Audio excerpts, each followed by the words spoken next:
constitutionally, not just unconstitutional, not just through unconstitutional power, through constitution, through law. If you read our constitution very well, it is evident. আমরা এটা নিয়ে এই যে আমরা রাষ্ট্রচিন্তার কথা বললাম, আমাদের একটা প্রধান কাজ ছিল বাংলাদেশের মানুষের কাছে এই সত্যটা তুলে ধরা, যে কতগুলো ভালো ভালো কথার আড়ালে এখানে কতগুলো ভালো ভালো কথা আছে কনস্টিটিউশনে। মানে আমাদের কনস্টিটিউশনটা আমি যদি আপনাকে অল্প সময় নিয়ে বোঝাই, এখানে দুইটা ভাগ। Constitution should be framed. Okay, very good. Right.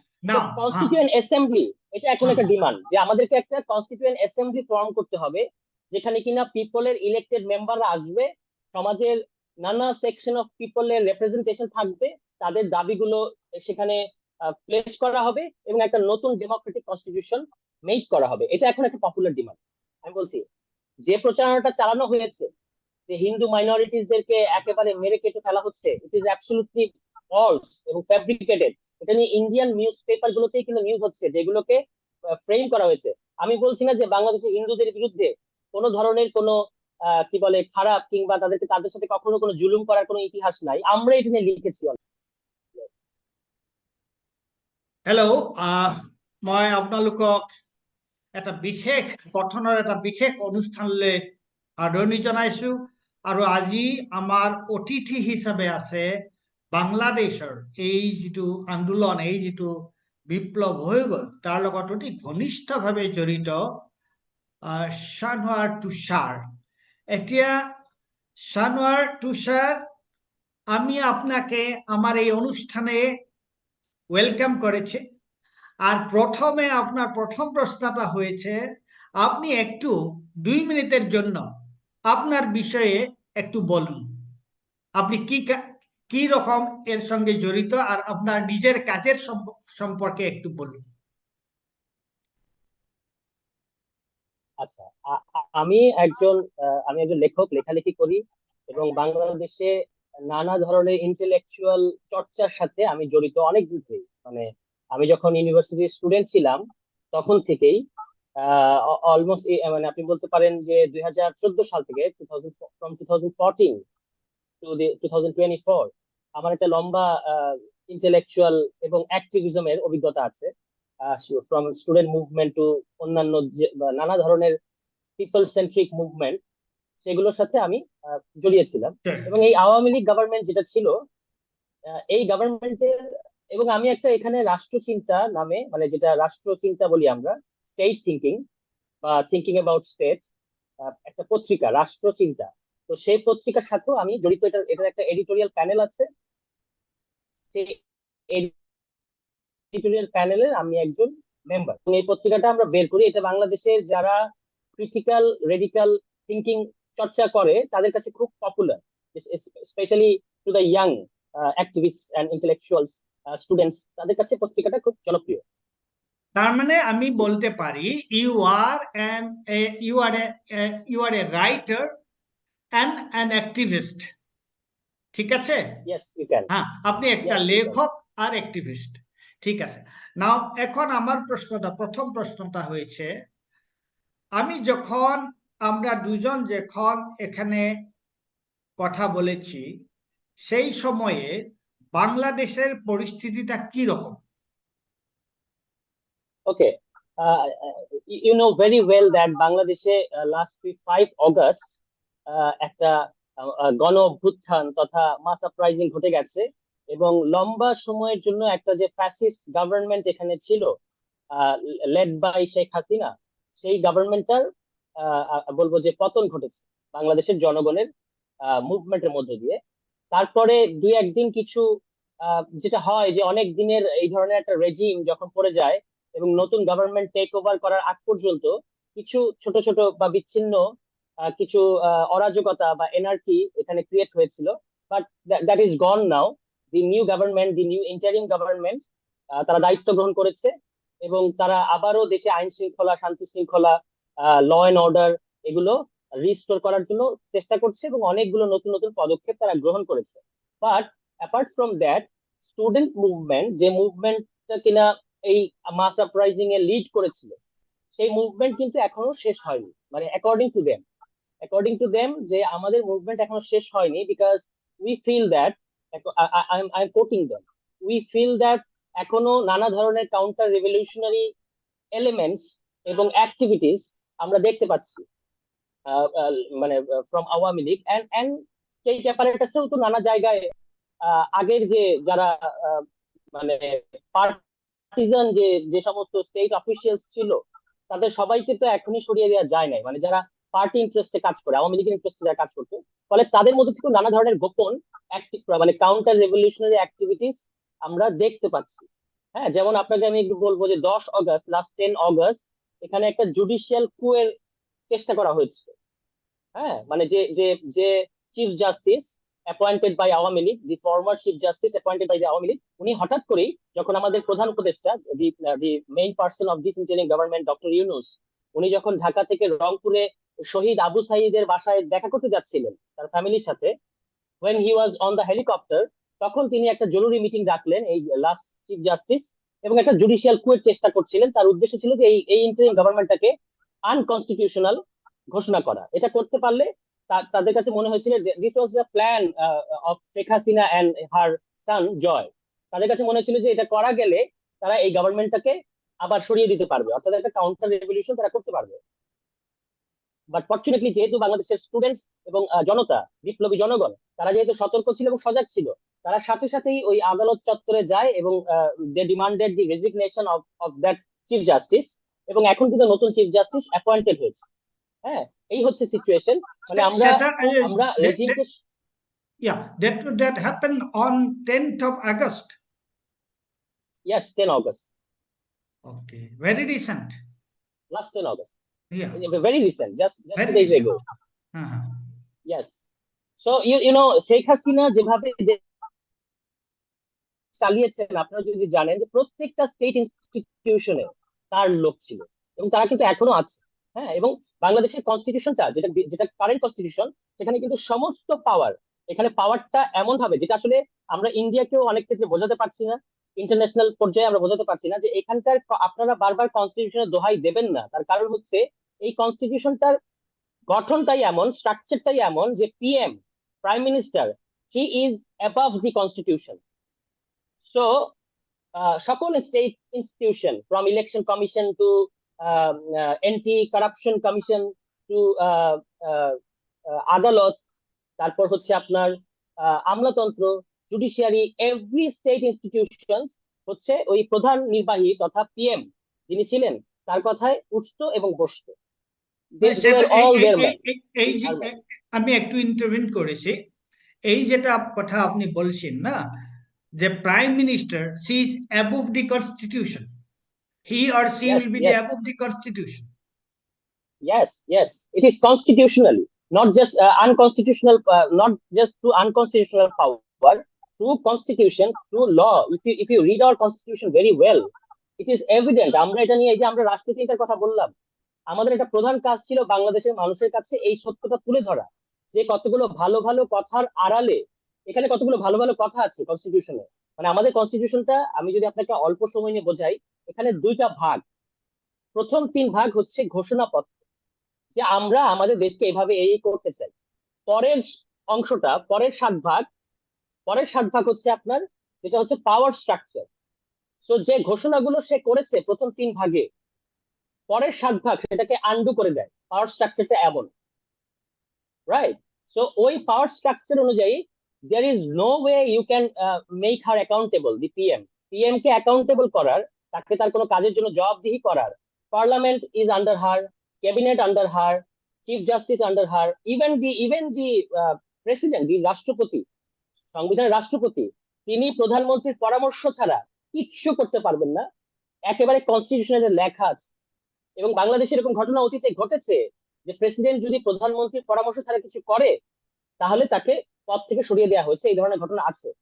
On the other hand, আমাদের বিদ্যমান সংবিধানে কোথাও পার্লামেন্টে প্রাইম মিনিস্টারকে অভিশংসন করার, বা আমরা ইংরেজিতে থেকে কি বলবো, মানে তাকে সরিয়ে দেওয়ার, তার বিরুদ্ধে অনাস্থা আনার কোনো সুযোগ নাই। That is our constitution. সেই জন্য perhaps that is why perhaps there is also a demand that the constitution should be reframed, a new constitution should actually be formed. Yes, yes, হ্যাঁ, এই জন্য দ্যাটস দ্য পপুলার ডিমান্ড নাও। এই ছাত্রদের সেটাও demand ছিল না? ছাত্রদের ডিমান্ড ছিল এটা বাংলাদেশের জনগণ, সিভিল সোসাইটিজ, মানে যারা আওয়ামী লীগ না, আওয়ামী লীগ বা আওয়ামী লীগের বাইরে বাংলাদেশের যে ডেমোক্রেটিক যে পিপল, ডেমোক্রেটিক যে সিভিল সোসাইটিজ, ডেমোক্রেটিক যে স্টুডেন্টস, তাদের দাবি হচ্ছে যে this constitution must be reformed. খেয়াল করবেন, আমরা বলছি না যে কনস্টিটিউশনটাকে অ্যামেন্ড করতে হবে, দুটো পার্থক্য আছে। কারণ বাংলাদেশে অনেকগুলো অ্যামেন্ডমেন্ট ঘটেছে কনস্টিটিউশনে, অ্যামেন্ডমেন্ট করে এই সমস্যাকে আরো জটিল করা হয়েছে। বাট আমরা বলছি যে now this constitution should be reformed, or a completely new constitution should New be constitution implemented, or should be framed. Okay, very good. right. So Now, constituent assembly, এটা এখন একটা ডিমান্ড যে আমাদেরকে একটা কনস্টিটিউয়েন্ট অ্যাসেম্বলি ফর্ম করতে হবে, যেখানে কিনা পিপলের ইলেক্টেড মেম্বাররা আসবে, সমাজের নানা সেকশন অফ পিপলের রিপ্রেজেন্টেশন থাকবে, তাদের দাবিগুলো সেখানে প্লেস করা হবে এবং একটা নতুন ডেমোক্রেটিক কনস্টিটিউশন মেক করা হবে। এটা এখন একটা পপুলার ডিমান্ড। Very good. এখন আমাকে একটু বলুন যে এই যে এত বড় যে অভ্যুত্থানটা হলো, এই যে বিপ্লবটা হলো, এটা কি রকম সম্ভব হলো? এই যে আওয়ামী লীগের 15 বছর, long 15 years, 16 years Awami rule, Awami party, they rule Bangladesh and they rule it with iron hand. তো কি রকম এটা, এক্স্যাক্টলি। হ্যাঁ, কি রকম এটা সম্ভব হলো, কি রকম? Look, it is unprecedented and beyond, to some extent beyond imagination. And we are saying, and the important theorists of the world are saying, this is world historical. Already, this is world historical. Our task is to uphold it. মানে এটাকে তো নস্যাৎ করার জন্য, এটাকে ধ্বংস করার অনেক চেষ্টা হচ্ছে। আমাদের কাজ হচ্ছে এটাকে আপহোল্ড করা, কারণ এটা একটা ওয়ার্ল্ড হিস্টোরিক্যাল ঘটনা ঘটেছে পুরো পৃথিবীর কন্টেক্সটে।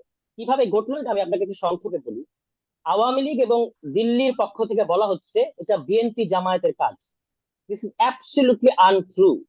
কারণ কেন আপনাকে আমি বলছি, এই আওয়ামী লীগ সরকার কিন্তু তিনটা ইলেকশন, 2014, 2018, 2024, তিনটা ইলেকশন তারা রিগ করেছে। একটা ইলেকশনও তারা জিতে পাওয়ারে আসে নাই, এবং Delhi backed this Awami League government. Okay, so এই last election, last we call it dummy election, this was a dummy election. এই ডামি ইলেকশনে দিল্লি আওয়ামী লীগের পক্ষে ছিল, এবং এখানে ওই যে আমি কি কনস্টিটিউশনের কথা বললাম, ফলে সে এখানে একটা কেয়ারটেকার গভর্নমেন্টের একটা প্রভিশন ছিল আমাদের কনস্টিটিউশনে, যে neutral government will arrange the election. কিন্তু শেখ হাসিনা এসে এটাকে সরিয়ে দেয় এবং এটা দলীয় সরকারের অধীনে, অর্থাৎ তার অধীনে নির্বাচন হবে, এরকম একটা ব্যবস্থা ছিল। তো অপোজিশন পার্টিগুলো এই ইলেকশনে যেতে রাজি হয় নাই এই 7 জানুয়ারি, লাস্ট 7 জানুয়ারি। তো একটা dummy election, one sided election happened, এবং মার্কিন একটা প্রেশারও ছিল এখানে ফেয়ার ইলেকশন দেওয়ার জন্য, USA pressure. But Delhi could manage or could contain USA, যে don't disturb Awami League, right? তো 7 জানুয়ারির আমাদের যে পলিটিক্যাল দলগুলো আছে, মানে অপোজিশনাল দলগুলো আছে, তাদের অ্যাটেম্প্ট কিন্তু ফেইল করেছিল। মানে দে কুডেন্ট, মানে তারা সরাই দিতে পারে নাই, শেখ হাসিনাকে তারা সরাতে পারে নাই, রাইট? এখন পিপলের এখানে ব্যাপারটা কি, আমি কিন্তু এখানে আলাদা করছি রাজনৈতিক দল, পলিটিক্যাল দল আর পিপল এক কথা না। তো পলিটিক্যাল দলগুলোর ওই মুভমেন্টে, ইলেকশন সেন্ট্রিক মুভমেন্টে পিপল পার্টিসিপেট করে নাই। তো তারা কি আওয়ামী লীগকে সাপোর্ট করেছিল? নো, তারা আওয়ামী লীগকে সাপোর্ট করে নাই, কারণ আমরা দেখেছি 98% পিপল ভোট দিতে যায় না। সো হাউ উইল দ্যাট, মানে এট দ্য সেম টাইম তারা বিএনপির লিডে যে অপোজিশনাল পার্টিগুলো ছিল তাদের ডাকে রাস্তায় নামে নেই, আবার তারা ইলেকশনে ভোটও দিতে যায় না। সো পিপল, এটা থেকে আমরা বুঝতে পারি পিপলের সামথিং এলস ডিমান্ড ছিল, যেটা অপোজিশনাল পার্টিগুলো বুঝতে পারছিল না। এখন 7 জানুয়ারি ইলেকশনে আওয়ামী লীগ এটাকে ম্যানেজ করতে পারার পরে যে থট, শেখ হাসিনা থট যে তাকে কোনো ধরাছোঁয়ার মধ্যে নাই, তার 2041 পর্যন্ত নিশ্চিত তিনি 2041 সাল পর্যন্ত ক্ষমতায় থাকবেন, কেউ তাকে আর ধরতে ছুঁতে পারবে না, কারণ তিনি তো আমেরিকাকেও এখানে ম্যানেজ করতে পারলেন দিল্লির ব্যাকআপে। এই ছিল তার ইমাজিনেশন। তো this was the scenario in January, and now in July, within 6 months, the completely non-partisan students and the people, they came out of the street, and you know এটা আপনি কোটা বলছেন, আপনি রিফর্ম বলছেন, এক মুভমেন্ট থেকে minute, শুরু হয়েছিল, এক বাট সেকেন্ড, সেখানে এক থেমে থাকে সেকেন্ড, নাই। এবং রাইট, রাইট, প্লিজ। এক সেকেন্ড। আপনি বলছেন যে অ্যাকচুয়ালি পলিটিক্যাল অপোজিশন পলিটিক্যাল পার্টিগুলো ওরা ওরার যেটা উদ্দেশ্য ছিল এটা ইলেকশন সেন্ট্রিক ছিল। তো এই জন্য বাংলাদেশের আম রাইট। লোকগুলো ওটাকে এইরকম সমর্থন দিল না। Is it, am I correct? হ্যাঁ, and student also no. Didn't give any support to yes. Them. Yes. হ্যাঁ, ঠিক আছে। তারপর নো, কি হলো? আই হ্যাঁ, মিন সাপোর্ট বলতে আমি একটু পরিষ্কার করি। সাপোর্ট বলতে তারা যেটা তাদের যেটা আর্গুই ছিল যে ইলেকশন, ফেয়ার ইলেকশন আদায় করা, ইটস ইয়োর কাজ, এটা আপনার কাজ, আপনি যদি এটা করতে পারেন আমি গিয়ে ভোট দিয়ে আসবো, কিন্তু এজন্য আমি রাস্তায় জীবন দেব না। That okay. That was the argument from student and the people. হ্যাঁ, আপনি বুঝতে পেরেছেন আশা করি। হ্যাঁ, তারা কিন্তু বিএনপির বিরুদ্ধে চলে গেছে, ইলেকশন তারা চায় না, ব্যাপারটা তা না। বাট ইলেকশনটাকে তারা পার্টিজান ডিমান্ড হিসেবে দেখেছে, যে this is your partisan demand, আমার ডিমান্ড না। তুমি এটা যদি আদায় করতে পারো আওয়ামী লীগের কাছ করো, থেকে, করো। আমি গিয়ে ভোট দিয়ে আসবো। করো, আমার কোনো আপত্তি নেই, আমি তো ভোট দিতে চাই, কিন্তু এই জন্য আমি রিস্ক নেব না, কারণ আমি জানি তুমি ইলেকশনে গিয়ে আবার একটা আওয়ামী লীগের মতোই করবা। ওকে। তো যে কারণে এখন হ্যাঁ, দেখুন মানে কনস্টিটিউয়েন্ট পিপল অ্যাসেম্বলির। পিপল হ্যাঁ, হ্যাঁ, this is very important. Right, right. This is very important because people, the general people and also the student community, they said they were not in favor of actually BNP also. That means, so no, no, if no. you, if you, interestingly when in July, please আমি একটু আপনাকে বলি, interestingly in this July মাস surprising, বিএনপির যারা সাধারণ কর্মী, those who also wanted a mass uprising, এখানে তো একটা দলের মধ্যে তো লিডার এবং কর্মীদের মধ্যে পার্থক্য থাকে। কর্মীদের কিন্তু আকাঙ্ক্ষা ছিল এই এই মাস পলিটিক্স, তারা কিন্তু সবাই জয়েন করেছে এখানে অ্যাজ এ পিপল। ঠিক আছে, তারা কিন্তু দলের ব্যানারে জয়েন করে নাই। ফলে ইভেনচুয়ালি বিএনপি তথা এই ধরনের দলগুলোর যে ইলেকশন সেন্ট্রিক রাজনীতি ছিল সেটা ফেল করেছে, এবং দলগুলোকেও জনগণের পেছনে আসতে এখন বাধ্য হয়েছে, তারা না এসে কোনো উপায় নাই। That's the scenario. ওকে, তাহলে এখন এখন যখন ইন্টারিম সরকার গঠন হয়েছে, এই ইন্টারিম রাইট। সরকার গঠন, না না, তার আগে আমি একটা একটা প্রশ্ন করি। তাহলে এই যে অভ্যুত্থানটা কি রকম সম্ভব হলো? বিকজ বাংলাদেশের হিস্ট্রি বলছে, আমাদের কতগুলো হিস্টোরিক্যাল জাংচার আছে, 52, ইন 60s, 69-এর এখানে একটা বড় মাস আপরাইজিং হয়েছিল, আপনি জানেন, মিলিটারি ডিক্টেটর আইয়ুবের বিরুদ্ধে। হ্যাঁ, ইভেন মিলিটারি ডিক্টেটর এরশাদের বিরুদ্ধে 80-র দশকে আরেকটা মাস আপরাইজিং হয়েছে। এবং এই প্রত্যেকটা মাস আপরাইজিং এর একটা কমন বৈশিষ্ট্য হচ্ছে, যখন কিনা স্টুডেন্টরা লিড করেছে, স্টুডেন্টরা টেক আপ করেছেন, তাদের সাথে পিপল জয়েন করেছে।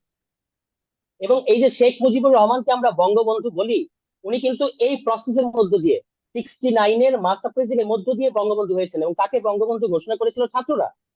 You know that. কারেক্ট, তো কারেক্ট, কারেক্ট। বাংলাদেশের হিস্ট্রি একটা স্পেশাল স্পেশাল ডাইনামিক্স আছে, যে স্টুডেন্টদের প্রতি টোটাল সোসাইটির একটা সিম্প্যাথি আছে। Yes, because এবং in স্টুডেন্টদের সাথে yeah, যখনই স্টুডেন্ট নামে, তখন স্টুডেন্টদের সাথে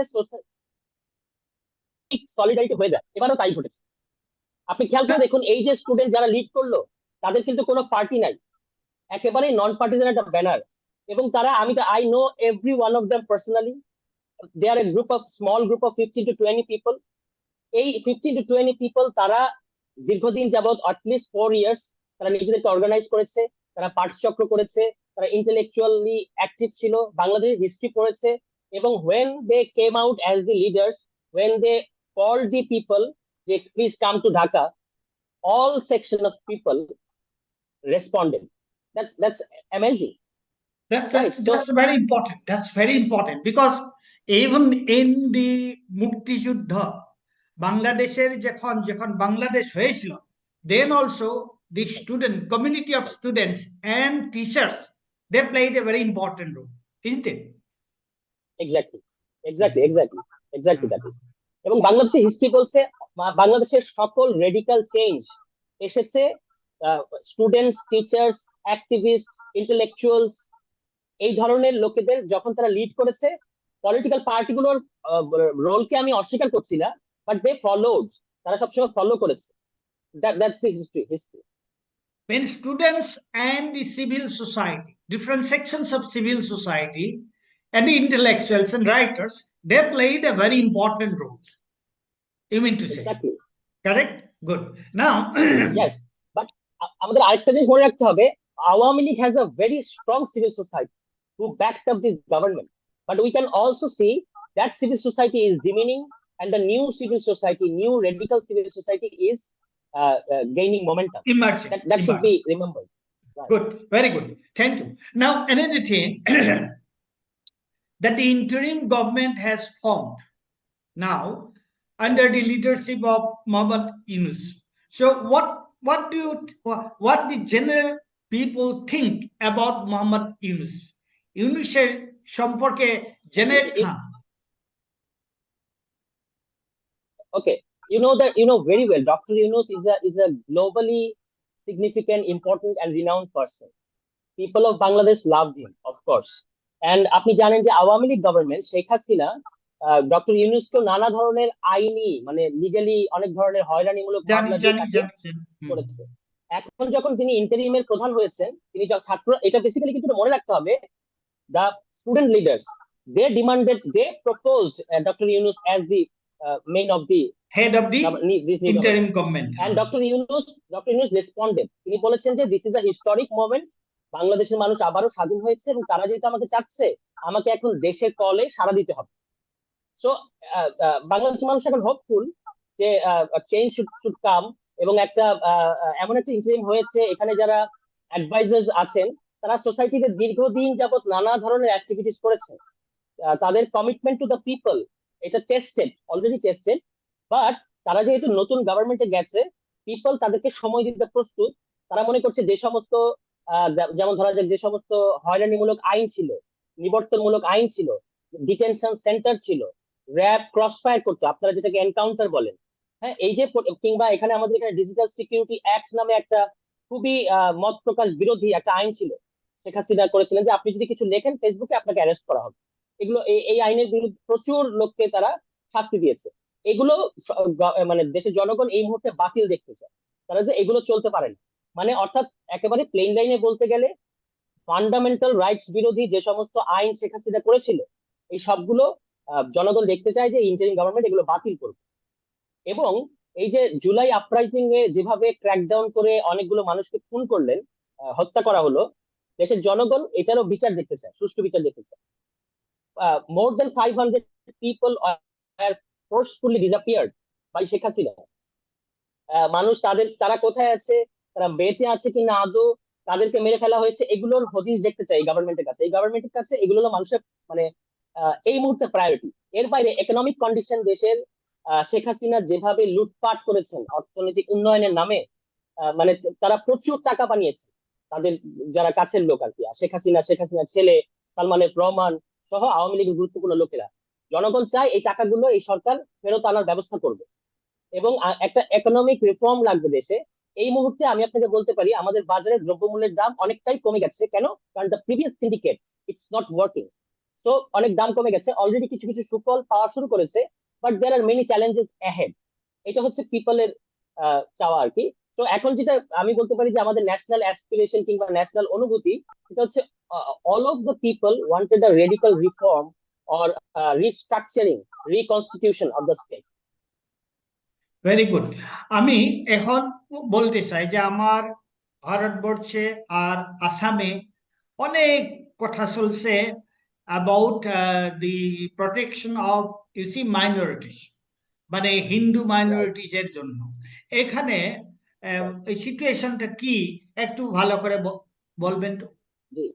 আমি আপনাকে বলছি, আমার মাধ্যমে আপনি নিশ্চয়ই আসামের জনগণকে এই বার্তাটা পৌঁছে দেবেন।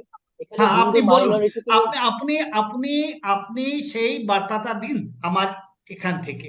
জি জি আমি বলছি যে প্রচারণাটা চালানো হয়েছে যে হিন্দু মাইনরিটিসদেরকে একেবারে মেরে কেটে ফেলা হচ্ছে, ইট ইজ অ্যাবসলিউটলি ফলস এবং ফ্যাব্রিকেটেড। এটা নিয়ে ইন্ডিয়ান নিউজ পেপার গুলোতেই কিন্তু নিউজ হচ্ছে, যেগুলোকে ফ্রেম করা হয়েছে।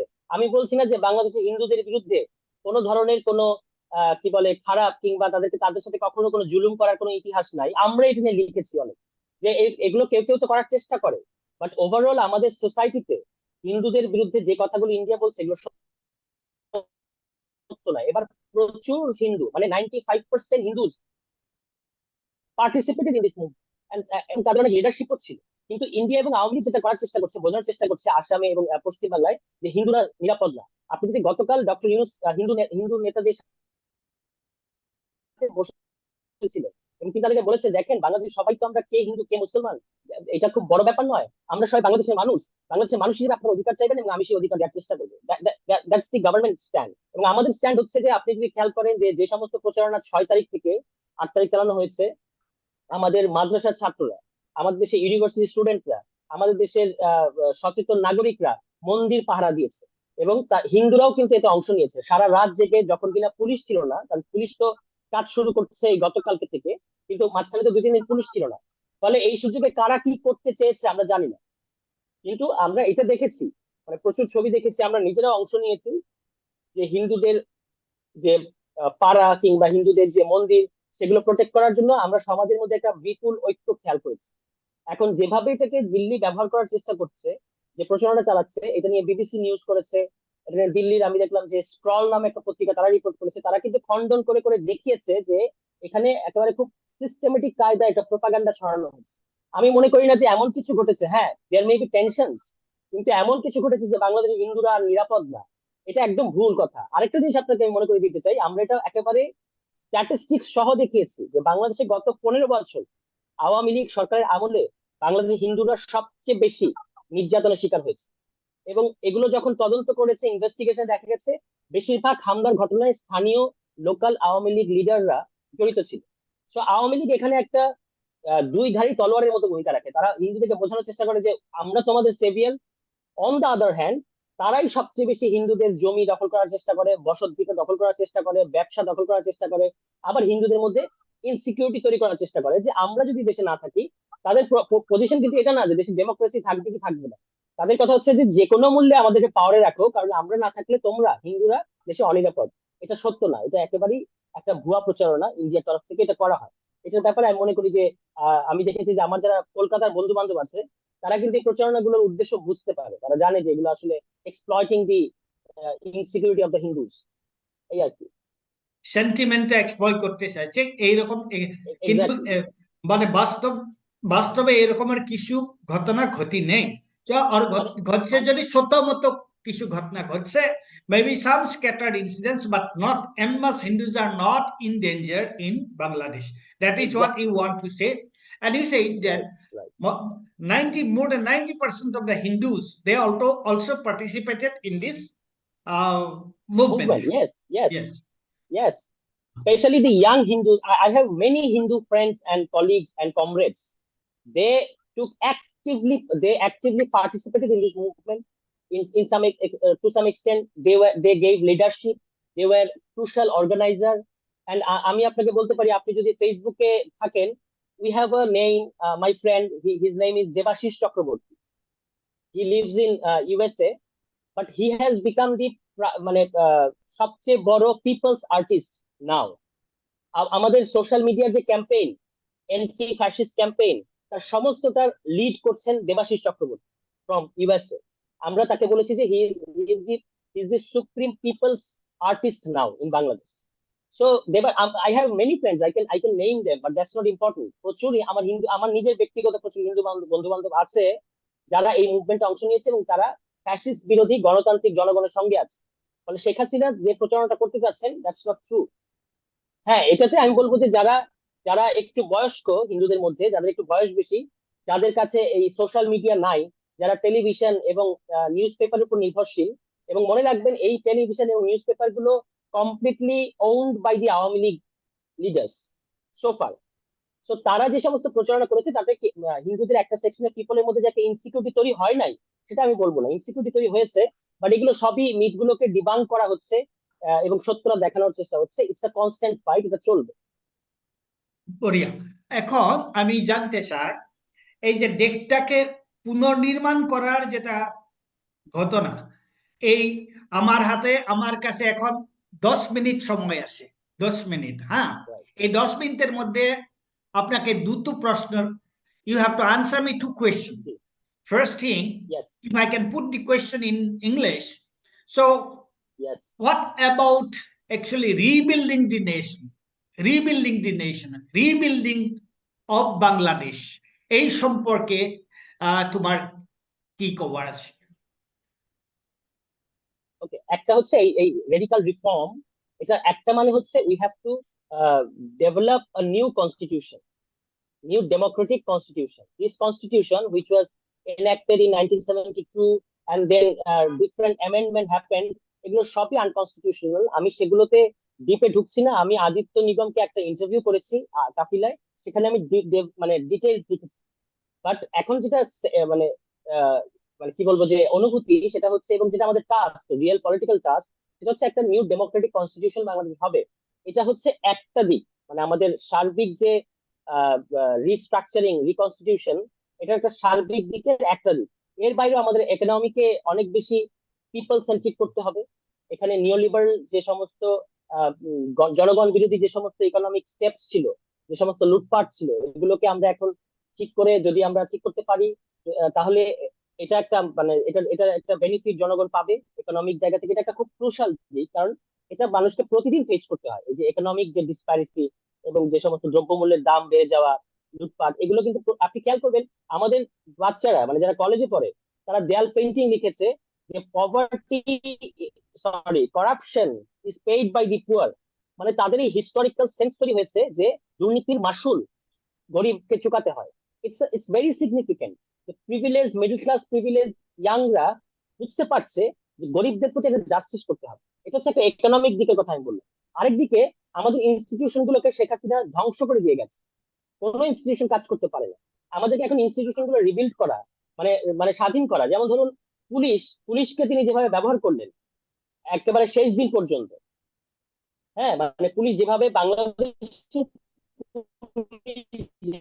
বাংলাদেশের জনগণের মাথায় এবং বুকে গুলি করলো পয়েন্ট ব্ল্যাঙ্ক, এই পুলিশ তো মানে হতে পারে না, তো এরকম পুলিশ একটা দেশে থাকতে পারে না। এখন আমরা বাইরে থেকে অনেকদিন ধরে বলছিলাম যে বাংলাদেশের পুলিশ 1861-এ কলোনিয়াল গভর্নমেন্ট যে পুলিশ আইন করেছিল সেটা দিয়ে চলে, এটা দিয়ে কোনো স্বাধীন দেশে পুলিশ চলতে পারে না। এখন মানে এটা একটা পজিটিভ দিক, খুবই পজিটিভ দিক। পুলিশের ভেতরে যারা লোয়ার এবং মিড লেভেলের যারা মানে যারা অফিসার্স আছে, তারা বলছে যে আমরা আমরা পার্টিজান ইন্টারেস্টে ব্যবহৃত হতে চাই না। এবং তারা 11 পয়েন্টস দিয়েছে যে আমরা কাজ শুরু করতে হলে আমাদেরকে এই রিফর্ম গুলো করতে হবে। এটাই কিন্তু এখন পুলিশের ভেতর থেকে আসছে, যে তারা বলছে আমরা পার্টিজান ইন্টারেস্টে ব্যবহৃত হতে চাই না, আমাদের বাহিনী রিফর্ম করতে চাই। এবং যা যা ঘটেছে আমাদের সাথে, আমাদেরকে যেভাবে ব্যবহার করা হয়েছে, এগুলো আমরা বিচার চাই। মানে তারা ক্ষুব্ধ সরকারের প্রতি, মানে আগের সরকারের প্রতি, এবং তাদের যারা ঊর্ধ্বতন কর্মকর্তা, যারা পার্টিজান অফিসিয়াল, তাদের বিরুদ্ধে তাদের এই ক্ষোভ। ফলে এটা কিন্তু খুব, বাংলাদেশ ব্যাংক তারা বলছে যে আমরা যে অফিসার্স আছে তাদের সাথে ইনস্টিটিউশনের ভেতর থেকে, প্রত্যেকটা ইনস্টিটিউশনের ভেতর থেকে এই কথাগুলো উঠে আসছে। আমার বিশ্বাস তারা নিজেরাই এই রিফর্ম গুলো করবে, বাট আমাদেরকে আরো রেডিক্যাল রিফর্মের দিকে নিয়ে যেতে হবে।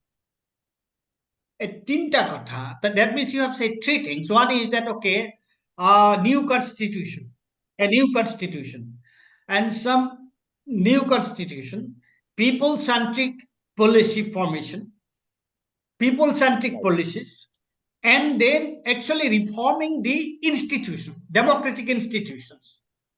Yes, And yes. as an example, you have said about police. So reforming the democratic institutions of the country. That's really, really very, very appreciable.